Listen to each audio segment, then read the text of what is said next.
সবাই বসে ধৈর্য সহকারে বক্তব্য শুনুন। বিসমিল্লাহির রহমানির রহিম। আসসালামু আলাইকুম। প্রিয় বাংলাদেশ আজ কারামুক্ত। পুরো বাংলাদেশটাকেই বিগত 15 বছর ধরে বন্দি করে ফেলা হয়েছিল।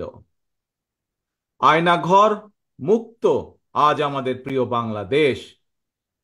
বিরোধী মতের মানুষকে আয়নাঘরে আটকে রাখা হতো, আজ উন্মুক্ত হয়েছে গণতন্ত্রের দ্বার। আজ মুক্ত, স্বাধীন প্রিয় বাংলাদেশ। প্রিয় বাংলাদেশের সাহসী ছাত্র জনতাকে বিরচিত অভিনন্দন। প্রিয় দেশবাসী, আপনাদের ঐক্যবদ্ধ আন্দোলনে গণহত্যাকারী হাসিনা দেশ ছেড়ে পালিয়েছে।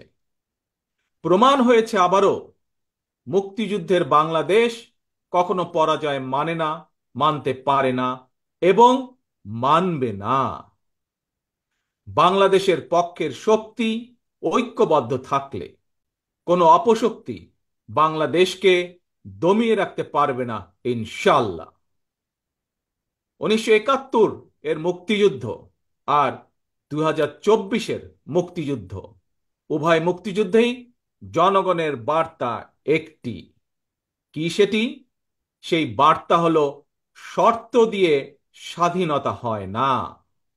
স্বাধীনতা প্রিয় জনগণ, স্বাধীনতা অর্জন কিংবা স্বাধীনতা রক্ষায় কোনো শর্ত মানে না, মানতে রাজি না।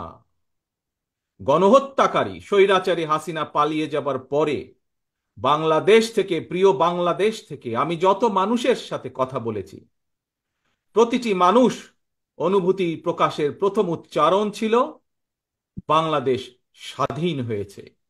স্বাধীন বাংলাদেশ থেকে বলছি।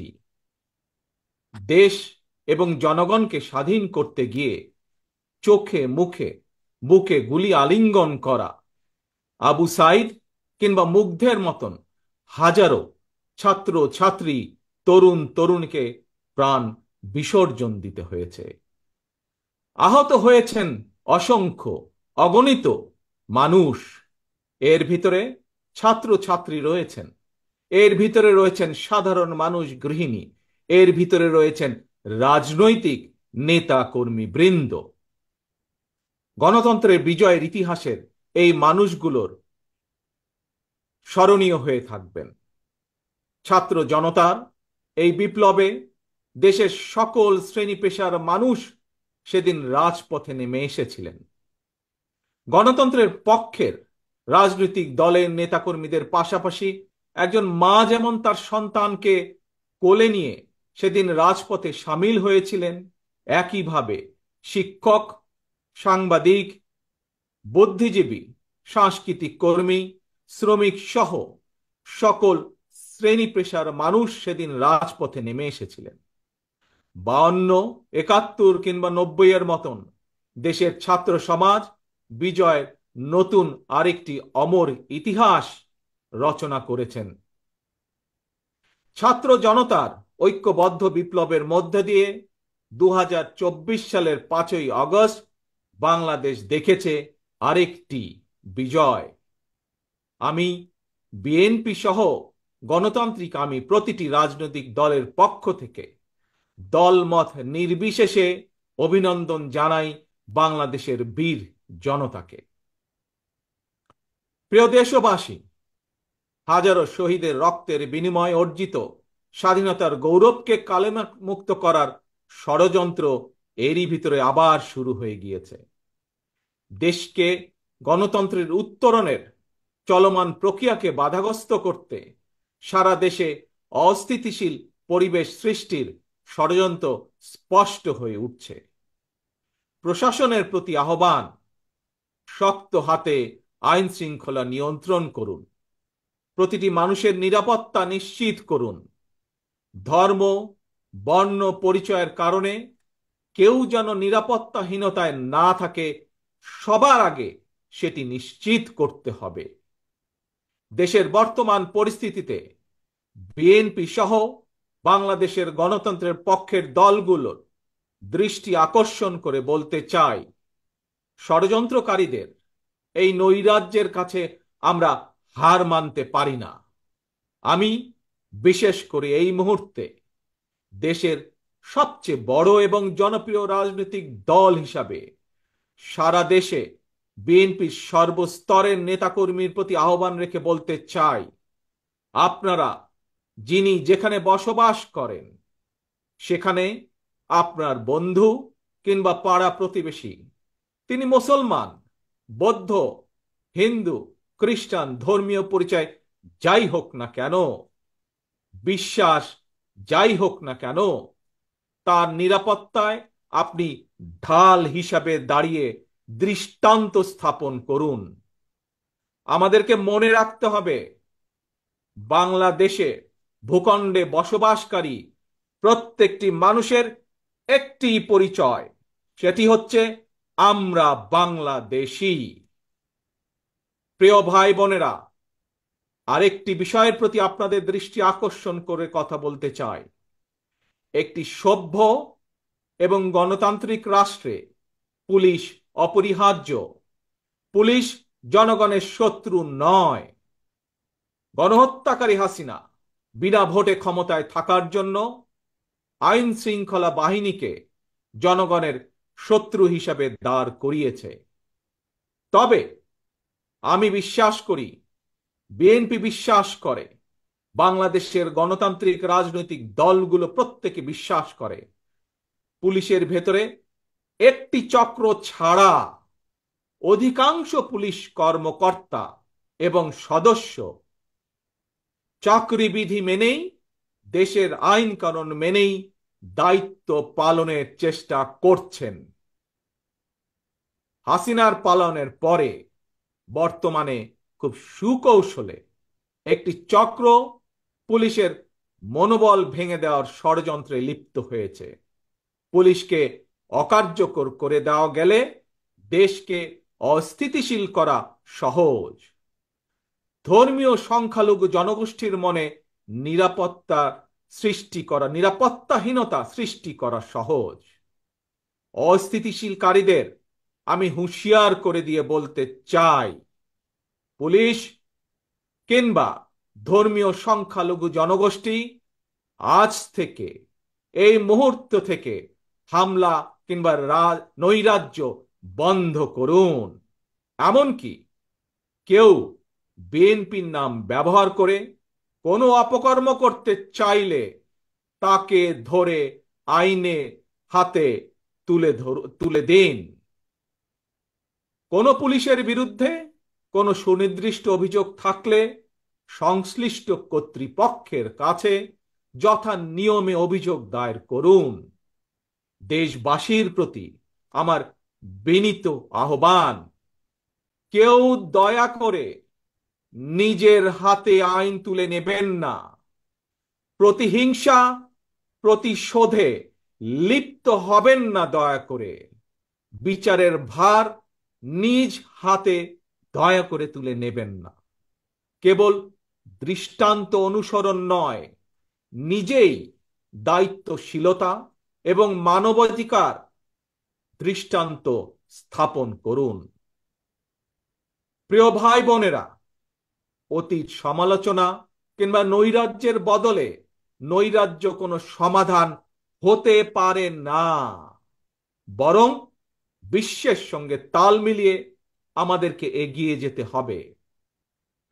শাসন প্রশাসনকে সময়োপযোগী করে গড়ে তোলা এখন সবচাইতে গুরুত্বপূর্ণ সময়ের দাবি।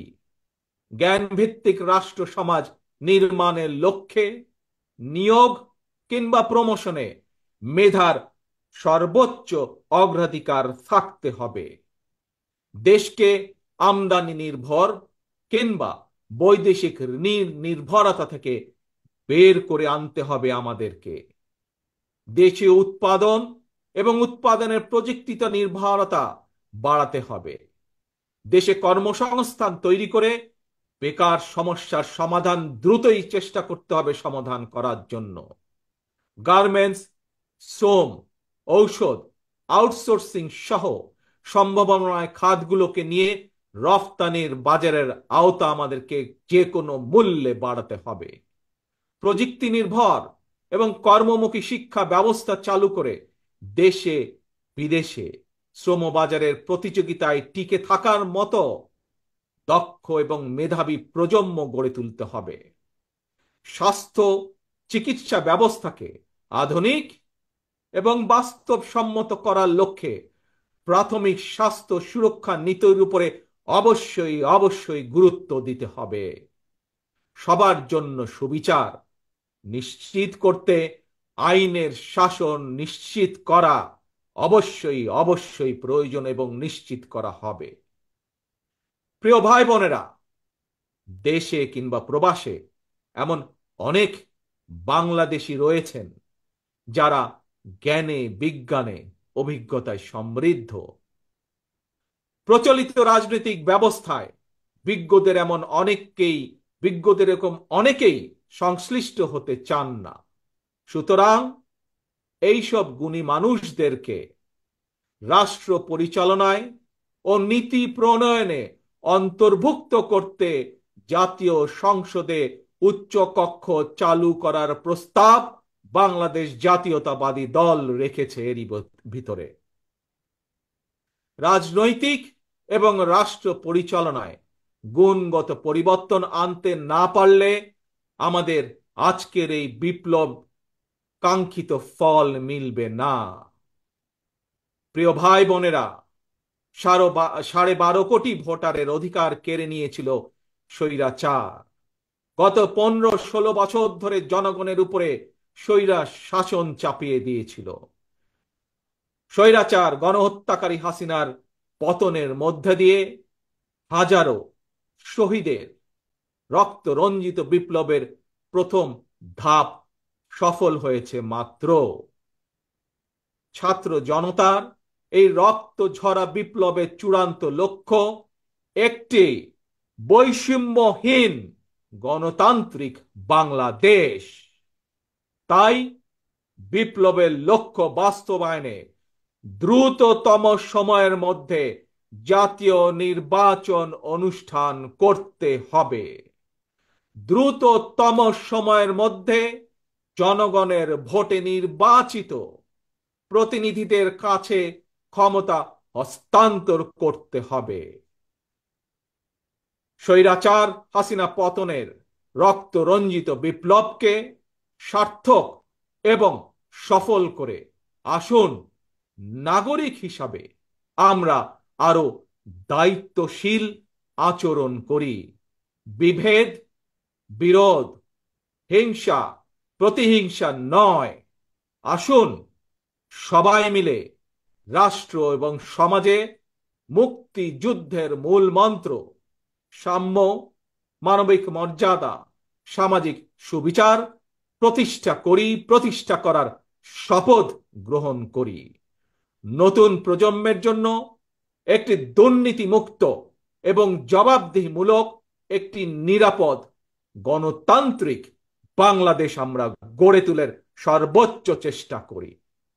সর্বশেষে আমি আমার দলের নেতা কর্মী সমর্থক শুভাকাঙ্ক্ষীদের উদ্দেশ্যে বলতে চাই, আমরা সকলে ঐক্যবদ্ধ থাকলে তারুণ্যের জন্য যে তারুণ্যর নেতৃত্বে আজ বাংলাদেশের এই বিপ্লব সফল হয়েছে, আমরা সকলে ঐক্যবদ্ধ থাকলে আগামী দিনের বাংলাদেশের জন্য তারুণ্যের জন্য একটি নিরাপদ ভবিষ্যৎ আমরা গড়তে পারবো ইনশাল্লাহ। সবাই যার যার এলাকায় জনগণের সঙ্গে থাকবেন, জনগণকে সঙ্গে রাখবেন, কারণ জনগণই বিএনপির সকল ক্ষমতার উৎস। আল্লাহ হাফেজ। বাংলাদেশ জিন্দাবাদ। বাংলাদেশ জাতীয়তাবাদী দল জিন্দাবাদ।